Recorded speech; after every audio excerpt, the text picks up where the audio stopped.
Brother wema? Nashukuru Mungu niko salama.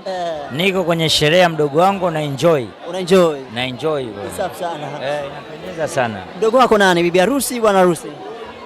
Bwana harusi. Bwana harusi. Kijana tayari anakwenda kuanza maisha ya ndoa. Unamwambia nini?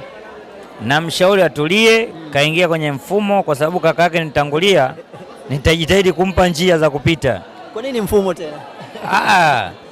Mitihani ipo. Kikubwa ni kuvumiliana na kuheshimiana. Hebu tuambie, una mke wa una mke? Umeoa wewe? Mimi na mke. Na watoto? Na watoto.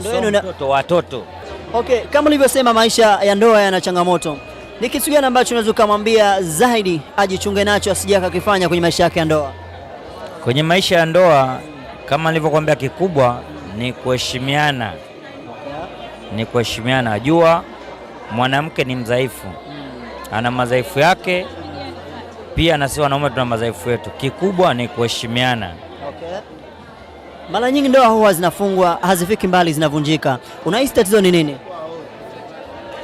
Tatizo ni uvumilivu na kutokuheshimiana. Uvumilivu na kutokuheshimiana. Yeah. Okay, barikiwe sana kwa maneno yako ya hekima. Nashukuru. Una neno lingine la mwisho? Sina, mimi namtakia heri. Okay, nawatakia sherehe njema.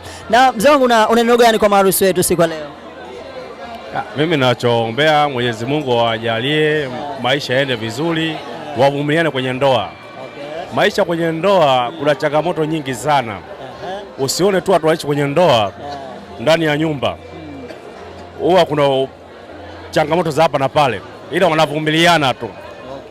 Okay. Maisha yanaendelea. Mara nyingi wanawake wengi wakiolewa inasemekana huwa wanabadilika. Hiyo ina ukweli ndani yake? Hakuna. Kama shwaini anakuwa shwaini tu.